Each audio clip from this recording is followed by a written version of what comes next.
그래가지고 그렇게 했는데 우리한테 좀 큰일이 생겼던 게 있었어요. 둘째 아이가 태어나고 나서 이제 아이가 좀 자랐어요. 우리 아이가 이제 둘째 아이가 아니라 첫째 아이가 태어나고 나서 아이가 좀 자랐어요. 아이가 한 2살 반 정도 됐던 것 같아요. 아이가 한 2살 반 정도 됐을 때 사건이 하나 터진 거예요, 저희한테. 무슨 사건이 터졌냐면, 제가 이제 저녁에 늦게까지, 그 당시에까지만 하더라도 늦게까지 이제 레스토랑을 오픈하고 나서 일을 하다 보니까 좀 늦게까지 밤에 일을 했어요. 늦게까지 밤에 일을 하니까 이제 낮에 피곤할 거 아니에요. 이제 와이프는 일하러 가고 낮에 우리 2살 반인 우리 첫째 딸아이를 데리고 놀다가 소파에서 데리고 놀다가 제가 깜빡 잠이 든 거예요. 근데 아시겠지만 한 2살 반 정도 되면 얘네들은 사고치기 딱 좋거든요. 부모가 조금만 눈을 안 보면 사고치기 정말 좋아요. 근데 제가 깜빡하다가 잠이 들어버렸는데 우리 첫째의 비명소리가 들리더라고요. 와! 비명소리가 들려갖고 봤더니 그때 조그만 아파트에 살 때인데 우리 아이가 그 소파에 혼자서 이렇게 기어서 올라가서 이렇게 놀다가 소파에서 뚝 떨어진 거예요. 소파에서 뚝 떨어지면서 팔이 이렇게 먼저 떨어진 거예요. 그러니까 이제 팔을 붙잡고 이렇게 물고 있는 거예요. 소리 지르면서. 이제 저는 막 놀래가지고 왜 그런가 이렇게 봤는데 이제 팔 아프고 이러고 있으니까 얘가 팔을 못 움직이는 거예요. 이러고 이 상태에서 이렇게 못 움직이는 거예요. 그러니까 이제 걱정이 되니까 얘가 팔이 부러졌나 아니면 팔이 어떻게 되나 이렇게 모르잖아요. 애기니까. 뭐 물어보면 어디가 아파 이게도 다 2살 반이니까 뭐 얘기를 제대로 하는 것도 아니고 어디가 아픈 것도 아니니까 부러진지도 모르고 아니면 얘가 어디가 그냥 삐었는지 부러진지 모르니까 어쩔 수 없이 무조건 그냥 이제 와이프하고 둘이 이제 급해가지고 병원을 급하게 가 있는 상황이 생긴 거예요. 그래서 우리 와이프랑 저랑 너무 이제 마음이 급하니까 애기는 막 울고 아프다고 걱정돼가지고 아이를 이제 근처에 있는 응급실에 병원에 쉽게 말해서 그때가 한 저녁 시간이었으니까 한국처럼 미국은 뭐 준종합병원 이런 게 없어요. 그리고 개인 병원 같은 경우에는 미리 예약을 해서 다 가야 하는 거고, 그러니까 이제 갈 수 있는 게 어전트 케어라는 것도 있고 그냥 응급실 이런 데밖에 갈 수가 없어요. 그래서 응급실을 간 거예요. 병원에 응급실을 가니까 한국처럼 비슷해요. 응급실 가면 막 아픈 사람들 막 기다리고 있어요. 그래서 막 끝도 없이 기다려요. 끝도 없이. 그래서 우리 아이는 울고 있는데 이렇게 붙잡고 한 1시간 가까이 정말 기다렸어요. 그래서 기다려가지고 의사를 이제 1시간 가까이 넘게 기다렸다가 의사를 딱 만났어요. 그러니까 의사가 맨 처음에 이제 의사가 정말로 딱 들어와가지고 한 5분이나 봤나요? 이렇게 딱 한번 보더니요. 백인 의사가 딱 들어왔는데 와가지고 팔 한번 딱 보고 이렇게 딱 보더니 한번 엑스라인 한번 찍어보죠. 이렇게 말 한마디 하고 정말 나갔어요. 응급실 의사니까 어마어마하게 바쁘더라고요. 환자가 한두 명이 아니니까. 정신없이 막 와가지고 그냥 잠깐 보고 그냥 바로 나간 거예요. 그냥 엑스레이 한번 찍어보죠. 그러고 나갔어요. 그러고 나서 이제 우리 아이가 이제 엑스레이를 찍으러 엑스레이실로 간 거예요. 엑스레이실로 갔는데 엑스레이를 찍으려면 엑스레이 기사가 이제 여기가 이상인가 엑스레이 찍고 팔을 이렇게 좀 벌려봐야 한다고 이렇게 해보더라고요. 근데 우리 아이가 아픈데 뭐 벌리려고 하겠어요. 그런데 그 엑스레이 기사가 이렇게 한번 팔을 이렇게 억지로라도 좀 벌렸어요. 벌리고 엑스레이를 거기서 딱 찍었어요. 그런데 웃긴 게 뭐냐면 우리 아이가 이렇게 딱 벌리고 나니까 괜찮은 거예요. 안 아픈 거예요, 더 이상. 그러니까 쉽게 말해서 딱 보니까 부러진 건 아니고 우리 아이들은 잠깐 이게 팔이 빠지거나 뒤틀리는 경우가 많대요. 어린 아이들은. 그렇게 된 거죠. 쉽게 말해서. 하고 엑스레이를 나온 결과를 보니까 이상도 없고 그냥 팔이 빠지는 것 같은 그런 상황이 벌어진 거예요. 그러고 나서 이제 엑스레이 찍었으니까 다시 또 방으로 들어와서 의사가 이제 엑스레이 결과를 딱 보고 왔어요. 딱 보고 와서 딱 와가지고 5분 설명 주고 왔어요. 5분. 딱 이렇게 보면서 이렇게 보니까 이렇게 뭐 팔이 부러진 것도 아니고 그냥 조금 접질린 것 같은데 괜찮을 것 같다. 애가 아프면 진통제 하나 놔주겠다. 그 말이 끝이었어요. 딱 5분도 안 걸렸어요. 그러고 이제 우리는 안도의 한숨을 쉬고 다행이다. 부러지진 않았구나. 부러지면 이제 심각한 거니까 다행이다 하고 이제 안도의 쉼을 쉬었죠. 그러고 집에 왔어요. 근데 보통 이제 거기서 진료비를 집으로 이제 우편으로 날려주거든요. 우편으로 진료비가 얼마 나왔다고 알려주는데 그때 금방 말씀드렸잖아요. 거기 가가지고 우리 아이 엑스레이 하나 찍고 우리 아기 5분도 안 되는 의사 딱 몇 마디만 듣고 나왔잖아요. 근데 집으로 진료비가 2,000불이 날라왔어요. 2,000불. 쉽게 말해서 220만 원이 날라온 거예요. 와, 정말 어이가 없더라고요. 어이가 없어요. 생각해보세요. 그냥 우리 거기 아이 가가지고 엑스레이 하나 찍고 의사가 5분도 안 되는 시간을 봐줬는데 220만 원이 나온 거예요. 정말 그때 제가 레스토랑을 갓 오픈했을 때라 돈도 막 별로 그렇게 막 여유로운 게 아니기도 했지만 좀 서럽더라고요. 그때도 야 이거 지금 장난하는 것도 아니고 아니 애가 엑스레이 하나 찍고 저 한국 갈 때마다 종합검진 한 번씩 받거든요. 그러면 엑스레이 찍고 하면 10만 원이 좀 되면 찍는데 뭐 피검사까지 다 하고 10만 원 찍는데 야 진짜 엑스레이 하나 찍고 의사 5분 만났는데 220만 원 병원비를 때려? 이 나라 미쳤구나. 근데 그 생각이 들었어요 그때. 그러니까 그때는 우리가 의료보험도 없을 때잖아요. 내가 보험도 안 들었을 때고 한 달에 60만 원 이렇게 내기가 아까워가지고 그러니까 200만 원 그때 나왔으면 저희가 보험이 있었으면 한 100만 원은 그 보험회사에 내주고 100만 원은 우리가 냈어야 하는 거더라고요. 한 120만 원은 100만 원 넘는 돈은. 야, 그러니까 의료보험 있었으면 120만 원 내는 거고 의료보험 없었으면 220만 원 내는 거고 그 당시 따지면 야, 얼마나 어이가 없겠어요. 그때 이제 제가 느낀 거예요. 이놈의 나라는 정말 미쳤구나. 왜 의료 민영화가 왜 하면 안 된다는 말이 여기서 나오는 거예요. 이게 의료 민영화가 된 나라기 때문에 보험이 어쩔 수가 없고 보험을 나라에서 해주는 보험이 아니에요. 그러니까 다 민간 사기업에서 보험을 하기 때문에 그냥 저 같은 경우에 눈탱이 안 맞으려면 그때 생각해보세요. 하다못해 엑스레이만 찍어도 220만 원인데 만약에 애가 부러져가지고 수술을 하거나 아니면 내가 뭐 맹장이라도 터져가지고 수술하면 이 병원비는 몇 천만 원 억대까지도 갈 수 있는 거예요. 정말 진짜 잔인하고 무서운 나라인 거예요. 그래서 그러니까 그 병원비를 못 내갖고 망하는 사람들이 많아요. 치료는 받아야 하는 거니까. 아니 뭐 대출을 받거나 집을 팔던가 하는 거니까 막 1억 2억 나와버리면 병원비가 나라에서 대주는 보험이 아닌 거니까요. 그리고 보험도 아무나 안 들어줘요. 만약에 내가 막 의료 기록 중에 뭐 당뇨 기록 있고 뭐 심각한 질환이 있고 그런 사람들한테는 그런 민간 기업에서도 의료보험도 잘 안 들어줘요. 왜냐면 그 사람들이 생각에는 뻔하게 이 사람을 나중에 꼭 아프게 될 것 같은 사람이니까 미리 아플 사람을 갖다가 의료보험을 들게 해줘가지고 그 사람들이 돈을 내게 안 하겠죠. 그 영화 시코란 영화도 있잖아요. 시코란 영화 보면 나오잖아요. 그게 진짜 현실이에요. 그러니까 그때 우리가 느낀 거예요. 와, 우리가 생각을 잘못했구나. 이 나라는 아예 진짜 돈이 없거나 그러면 나라에서 돈 다 내주니까 걱정이 없고 아예 돈이 남아버리면 돈이 많으면 돈 많은 사람들 뭔 걱정이냐. 그러니까 그런 사람들은 걱정 없겠지만 이 중산층으로 살아가기에는 너무 이게 만만치가 않고 힘든 나라구나. 한국보다는 지옥이면 더 지옥일 수도 있겠구나. 그 생각을 그때 한 거죠.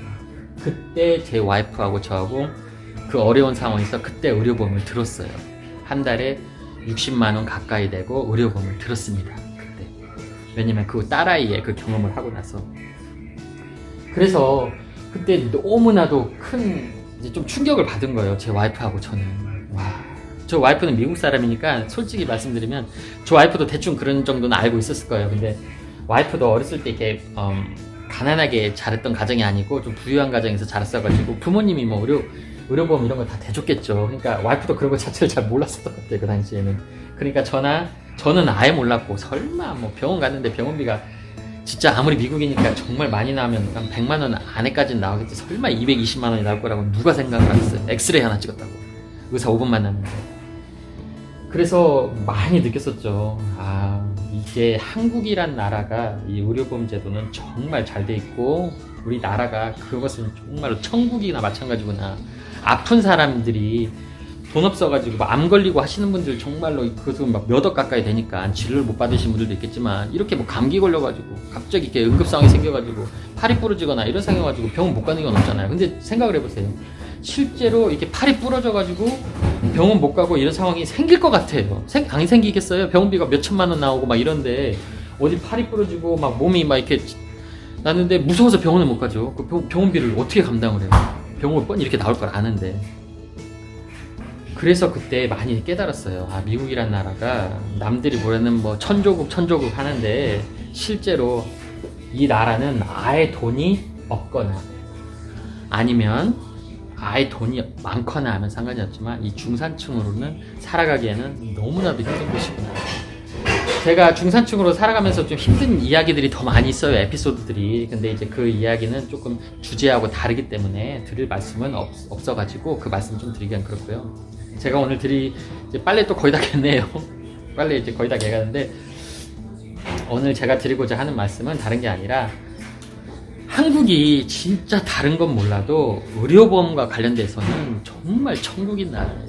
정말로 정말로 아파서 뭐 맹장 수술을 한다거나 뭐 급한 일이 생기고 이렇게 아파서 정말 병원비가 문제가 돼가지고 당연히 병원비가 좀 문제가 크게 나와서 이 수술하는 것 중에 그래도 몇백만 원 막 천만 원 이렇게 넘는 거 같으면 당연히 병원비 부담이 되겠죠. 그런데 이렇게 미국처럼 아주 작은 걸로도 말도 안 되게 병원비 때문에 병원을 못 가는 상황은 정말로 진짜로 이렇게 병원 못 가는 상황이 생긴 사람들이 많다는, 이게 누구나도 잔인한 상황이 있다는 것을 한국 분들은 좀 아셔야 할 것 같아요. 그래서 한국에서 살아가면서 미국보다도 이게 한국에서 살아가는 거에서 의료보험하고 관련된 것들은 너무너무 좋다는 것을, 한국이라는 곳은 축복받은 나라고, 뭐 지금 뭐 의료 민영화 하는데 그다 미친 소리예요.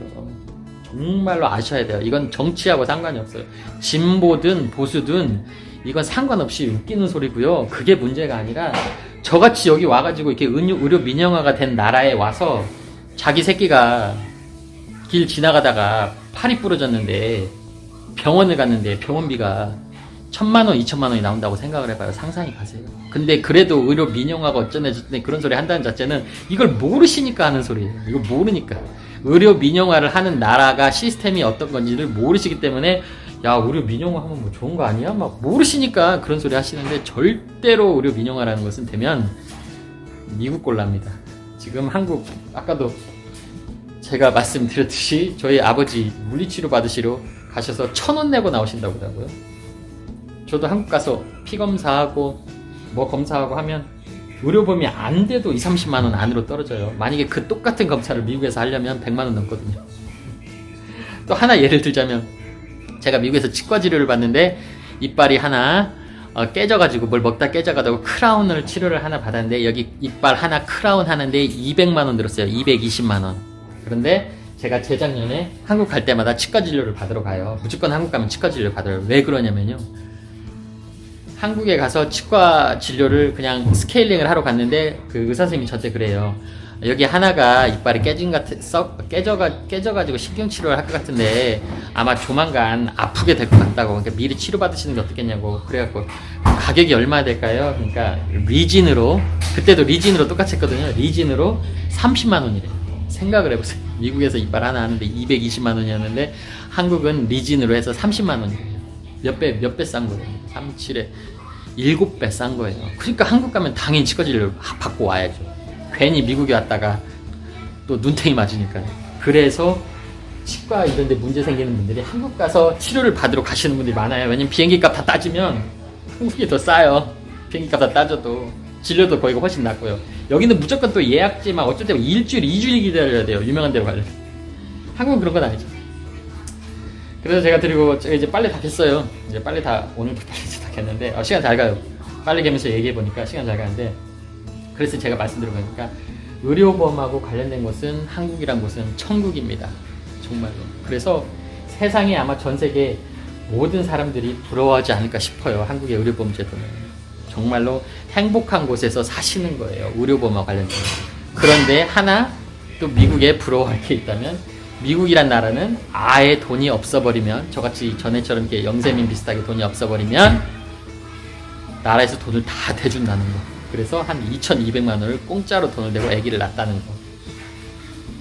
그러니까 이 나라는요, 아예 돈이 없거나 아예 돈이 많거나 어중간하면 정말 살기 쉽지가 않은 곳입니다. 세금도 엄청나게 되고, 금방 말씀드렸죠.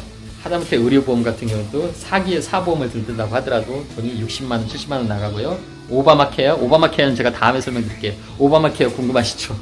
오바마케어가 도대체 오바마케어 하는데 오바마케어가 뭔지, 그것도 골 때립니다. 그거 오바마케어. 근데 한번 나중에 한번 말씀을 드려볼게요.